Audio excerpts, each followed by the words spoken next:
Ce programme est financé par les amis et partenaires du ministère de Joyce Meyer.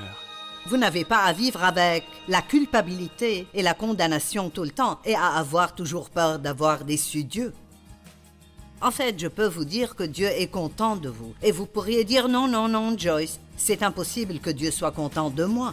Je n'ai pas dit que Dieu est content de tout ce que vous faites, mais il est content de vous.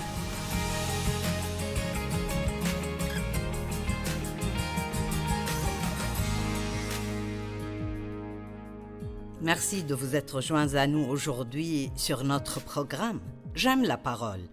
Elle a changé ma vie. Elle me garde forte. Et je crois que vous aimez la parole aussi, ou vous ne prendriez pas ce temps pour écouter la parole. Nous avons commencé hier à parler de la foi. J'ai partagé à propos d'Abraham et de comment Dieu lui a dit qu'il allait être le père de plusieurs nations. Et il n'avait pas d'enfants, et il était trop vieux pour avoir des enfants, et pourtant il a cru Dieu. Parce qu'il a cru Dieu, cela lui a été imputé à justice, et il est considéré comme le père de la foi. Un beau verset dans Jean chapitre 6. Ils lui dirent, « Que devons-nous faire pour accomplir les œuvres de Dieu ?» Nous voulons tous plaire à Dieu. Si vous aimez vraiment Dieu, vous voulez lui plaire.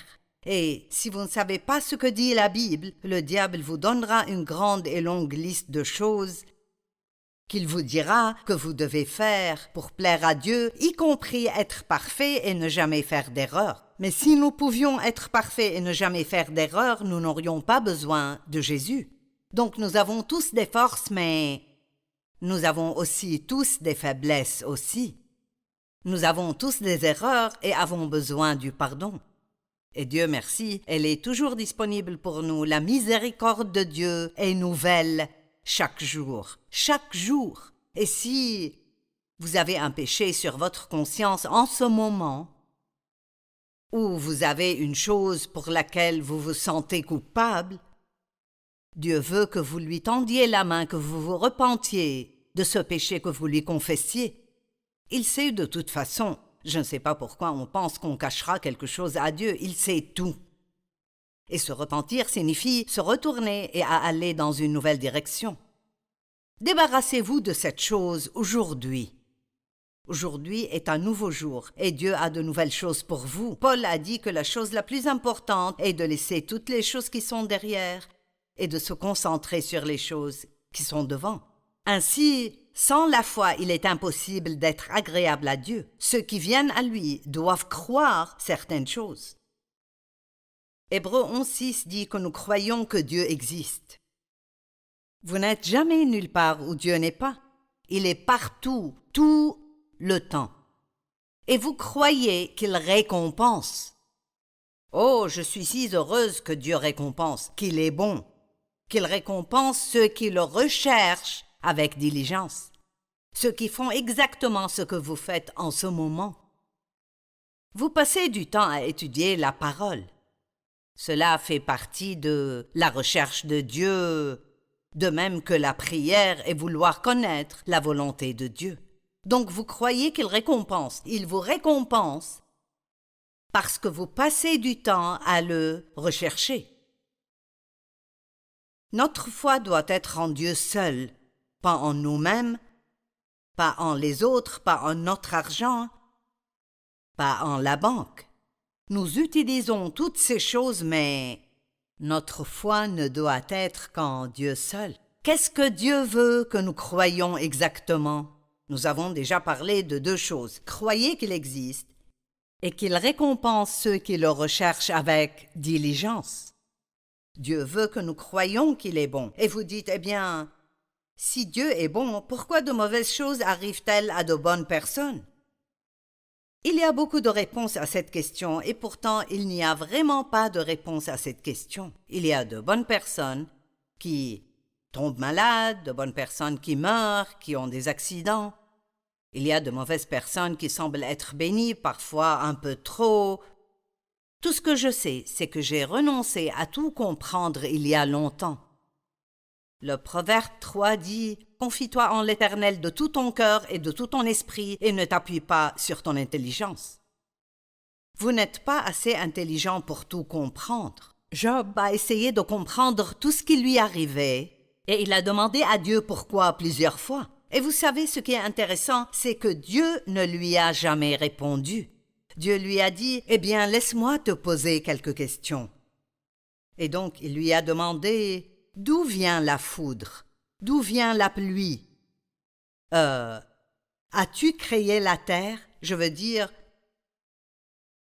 tout ce que je sais, c'est que Dieu nous aime et que toutes choses concourent au bien de ceux qui l'aiment et sont appelés selon son dessein. Je ne peux pas vous promettre que si vous servez Dieu, il ne se passera jamais rien, que vous n'aimerez pas ou cela vous semblera injuste. Mais je peux vous promettre que Dieu prendra cette chose et qu'il la fera marcher pour votre bien. Croyez toujours que Dieu est bon, peu importe ce qui arrive. Même si c'est une mauvaise chose ou une chose triste, peu importe ce qui arrive, croyez toujours que Dieu est bon. L'une des choses que Satan veut nous faire croire, c'est que Dieu ne nous aime pas et qu'il n'est pas bon. Donc Dieu veut que nous croyions qu'il est bon. Éphésiens 2:10 est un beau passage et j'aime vraiment cela. Il dit « En réalité, c'est lui qui nous a fait. » Dieu vous a créé de ses propres mains dans le ventre de votre mère. Vous n'êtes pas un accident. Quelqu'un n'a pas simplement décidé de vous avoir. Vous êtes ici parce que Dieu vous a voulu. Et même si quelqu'un d'autre ne vous voulait pas, Dieu vous veut. En réalité, c'est lui qui nous a fait. Nous avons été recréés en Jésus-Christ. La création originale que nous étions censés être, le péché nous a gâchés. Mais en Christ, nous devenons de nouvelles créatures. Nous sommes créés de nouveau en Jésus-Christ, nés de nouveau pour des œuvres bonnes que Dieu a préparées d'avance afin que nous les pratiquions. Dieu a un bon plan pour vous. Il a de bonnes œuvres prévues pour vous. Des choses qu'il a prévues à l'avance, des chemins qu'il a préparés à l'avance pour que nous y marchions. Et j'aime ça, pour vivre la bonne vie qu'il a donnée et préparée pour que nous la vivions. Vous savez quoi? Dieu a un bon plan pour vous. Il a une bonne vie pour vous. Cela ne veut pas dire qu'il n'y aura jamais rien de difficile. Je me souviens d'avoir entendu une femme parler qui venait de passer par des choses vraiment mauvaises. Il lui était juste arrivé de très mauvaises choses, des choses qui semblaient injustes, et sa vie était dure. Elle avait eu un accident et était dans une chaise roulante, paralysée.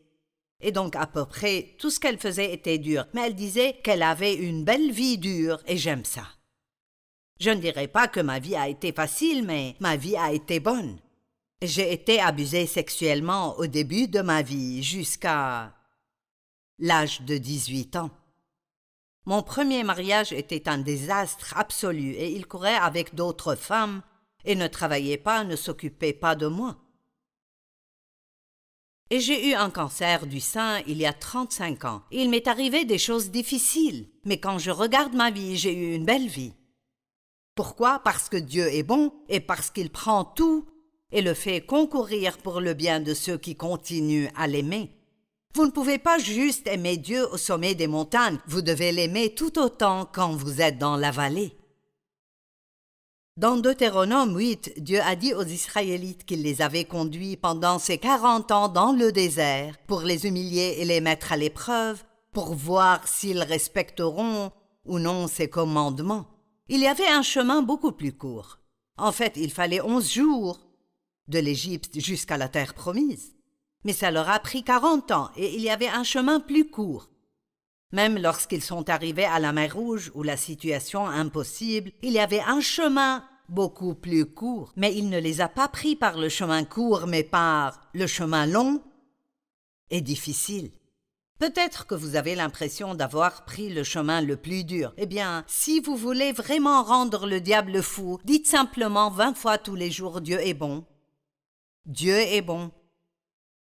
Parce que le diable ne veut pas que vous pensiez que Dieu est bon, il veut que vous regardiez toute chose décevante et injuste et que vous disiez « Si Dieu m'aimait, alors cela n'arriverait pas ». Mais ne dites jamais « si Dieu m'aime ». Dieu vous aime. Et je vous dis maintenant que peu importe ce qui se passe dans votre situation, Dieu vous aime. Et il a un bon plan pour votre vie. Vous dites « je serai content quand je le verrai ». Vous êtes sur le chemin. N'abandonnez pas et ne jetez pas l'éponge. Dieu veut que vous croyiez qu'il est bon, qu'il est miséricordieux et qu'il pardonne. Oh mon Dieu, il n'y a aucun péché que vous puissiez commettre que Dieu ne vous pardonnera pas, sauf le seul péché dont parle la Bible, qui est le blasphème contre l'Esprit Saint. Et si vous regardez ce programme aujourd'hui, vous ne l'avez pas commis, parce que le seul type de personne qui peut commettre ce péché, c'est quelqu'un qui a eu une relation vraiment étroite et forte avec Dieu et qui s'est délibérément détourné. Il dit « Je ne veux plus rien avoir à faire avec Dieu ». Eh bien, ce n'est pas vous, parce que vous êtes là. Nous avons tous péché. Nous sommes tous privés de la gloire de Dieu. Écoutez Romains 3, 23 et 24. Tous ont péché et sont privés de la gloire de Dieu. Et ils sont tous, j'aime ce mot tous, et ils sont tous déclarés justes, gratuitement par sa grâce, par le moyen de la libération qui se trouve en Jésus-Christ. Racheter signifie que le prix est payé. Jésus nous a rachetés avec son sang.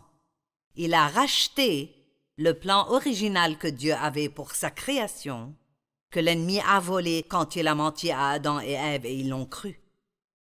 Être justifié signifie que c'est comme si vous n'aviez jamais péché. Vous n'avez pas à vivre avec la culpabilité et la condamnation tout le temps et à avoir toujours peur d'avoir déçu Dieu. En fait, je peux vous dire que Dieu est content de vous. Et vous pourriez dire « Non, non, non, Joyce, c'est impossible que Dieu soit content de moi. » Je n'ai pas dit que Dieu est content de tout ce que vous faites, mais il est content de vous. Comment je sais ça? Parce que vous regardez ce programme. Si vous ne vous souciez pas de Dieu, vous auriez arrêté d'écouter. Et certains d'entre vous le regardez tous les jours. Vous lisez votre Bible en plus de ça, et vous pouvez même aller à l'église cette semaine une fois, peut-être même 2 fois. Ne laissez pas le diable vous mentir et vous dire que Dieu n'est pas content de vous. Dieu n'est pas en colère contre vous. Et tout péché dont vous vous repentez, tout péché que vous confessez, mettez-le à la lumière et soyez prêts à vous en détourner. Vous dites « Oui, Joyce, mais j'ai fait la même chose stupide 20 fois. » Bon, vous savez quoi? Moi aussi. Mais Dieu voit votre cœur. Et Dieu sait que vous ne voulez pas faire ces choses.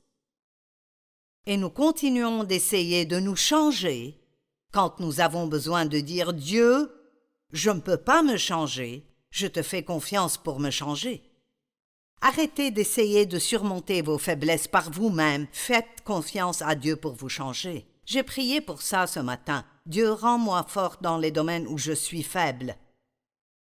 J'ai quelques domaines dans ma vie qui étaient restés de mon enfance. Des choses contre lesquelles je dois me dresser tout le temps et ce sont des points faibles pour moi. Et je prie tout le temps, pas seulement quand je fais une erreur, mais Dieu, renforce-moi dans ce domaine où je suis faible. J'aime ça. Tous ont péché et sont privés de la gloire de Dieu, donc tous sont justifiés, rendus justes devant Dieu. Croyez que Dieu a fait une bonne œuvre en vous.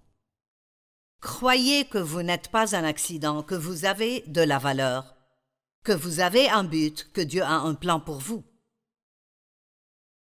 Croyez que vous avez du talent, que Dieu a mis en vous des dons et des capacités, des choses que personne ne pourrait faire, aussi bien que vous. La foi est une force puissante. Je veux dire, la foi change les choses. Comme je l'ai dit hier, Dieu veut faire beaucoup de choses dans votre vie, mais il ne les fera pas si vous n'êtes pas en accord avec lui. Et donc, quand Dieu a dit à mon cœur qu'il voulait m'envoyer pour prêcher l'Évangile, je veux dire, c'était quelque chose qui était tellement impossible. Vous ne savez pas dans quel gâchis j'étais quand Dieu m'a appelé. Et je crois que Dieu m'a donné le don de la foi. Pour le croire, il y a la foi par laquelle nous vivons, mais l'un des dons de l'esprit est le don de la foi. Et parfois Dieu vous donnera une foi extraordinaire pour croire quelque chose que vous ne pourriez pas croire si ce n'était par la foi. Et je croyais en fait que cela arriverait, et quand je commençais à me regarder et à écouter les autres, je pensais non, ça ne peut pas arriver. Mais c'était là et je sentais que Dieu allait le faire. Dieu l'a fait, mais je devais être en accord avec Dieu. Qu'est-ce que Dieu veut faire dans votre vie? Qu'est-ce que Dieu vous a promis? Et c'est si merveilleux que vous disiez simplement « Je ne peux pas croire cela ». Eh bien, si Dieu le dit dans sa parole, alors c'est vrai. Et si c'est vrai pour quelqu'un, ça peut être vrai pour vous. Je répète, si Dieu l'a dit dans sa parole, alors c'est vrai. Et si c'est vrai pour n'importe qui, ça peut être vrai pour vous. La foi est une force puissante, elle change les choses. Elle permet à Dieu de travailler dans nos vies, elle permet à Dieu de travailler dans la vie des autres. Lorsque vous priez pour quelqu'un d'autre, cela donne à Dieu une porte ouverte pour travailler dans sa vie. Ça lui donne une opportunité de travailler dans leur vie.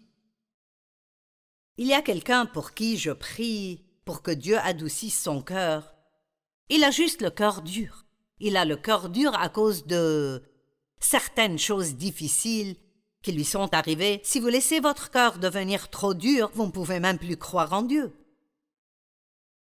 Et je crois que Dieu adoucira le cœur de cette personne. Quand vous priez, croyez. Soyez en accord avec Dieu. Utilisez votre foi. Ne dites pas juste que vous avez la foi, mais prouvez que vous avez la foi par vos actions. Voici une petite histoire, l'histoire du funambule. Eh bien, un casse-cou surnommé le Grand Blondin a surpris les foules avec ses cascades, défiant la mort au-dessus des chutes du Niagara.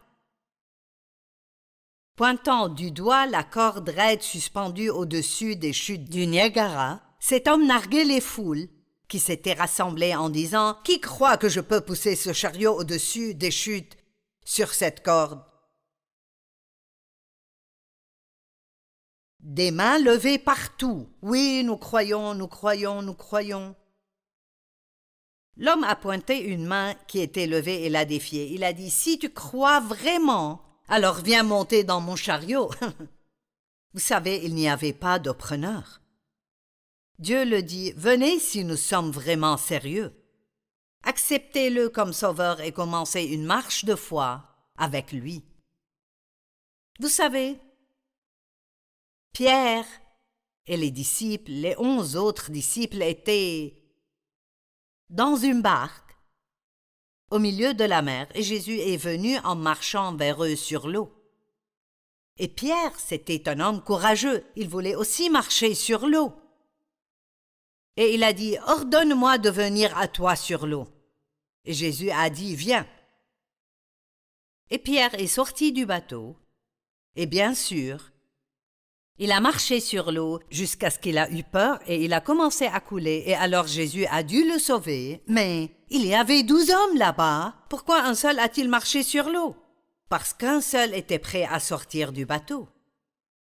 Peut-être que vous attendiez que Dieu fasse tout, mais il y a quelque chose qu'il veut que vous fassiez. Peut-être que vous devez franchir cette étape. Peut-être que vous devez monter dans le chariot. J'ai entendu une autre petite histoire à propos d'un homme qui est tombé d'une montagne et en descendant, il a saisi une branche qui dépassait des rochers et donc il s'est accroché à cette branche et il a crié « Y a-t-il quelqu'un là-haut? Y a-t-il quelqu'un là-haut ?» Et Dieu a dit « Je suis ici. Oh mon Dieu, aide-moi, sauve-moi. » Et Dieu a dit « Lâche prise. » L'homme a dit « Y a-t-il quelqu'un d'autre là-haut ?» C'est comme ça que nous sommes parfois. C'est comme si nous demandions à Dieu de nous aider, mais nous n'aimons pas le rôle qu'il nous donne. Vous devez lâcher prise et laisser Dieu être Dieu. Vous ne pouvez pas changer les gens, vous devez les confier à Dieu. Vous ne pouvez même pas vraiment vous changer vous-même. Il y a certaines choses que vous pouvez faire, mais vous devez crier à Dieu, « Aide-moi Dieu, renforce-moi, vous êtes le seul qui puisse faire ce qui doit être fait dans votre vie. » Vous utilisez votre foi, et j'aime dire que nous utilisons notre foi en priant, en déclarant et en agissant. Vous ne voulez pas prier une chose, puis vous retourner et dire autre chose. Et parfois, vous devez être la personne qui sort du bateau. Parlons juste du don une seconde. Dans Luc 6, 38, la Bible dit « Donnez, et on vous donnera. On versera dans le pan de votre vêtement une bonne mesure, tassée, secouée, et qui déborde. » Eh bien, qui ne serait pas heureux à ce sujet? Une bonne mesure, tassée, secouée et qui déborde. C'est ce que Dieu vous donnera. Mais que dit la première partie? Donnez. Donnez. Et j'aime des choses que Paul a dites dans certaines de ses lettres qu'il a écrites aux gens. Il a dit qu'il s'était engagé à donner et maintenant il devait aller jusqu'au bout et faire ce qu'il s'était engagé à faire. Et combien de fois le faisons-nous? Nous nous engageons dans notre cœur. L'année prochaine, je vais augmenter mes offrandes. L'année prochaine arrive. Et ce n'est pas le bon moment, alors nous ne le faisons pas. Ou nous nous engageons à payer la dîme, puis quand des problèmes surviennent, nous reculons. Ou nous nous engageons à nous associer à un ministère qui nous a vraiment aidés et nous nous engageons à soutenir un missionnaire chaque mois qui fait vraiment du bon travail. Dieu veut que vous prospériez.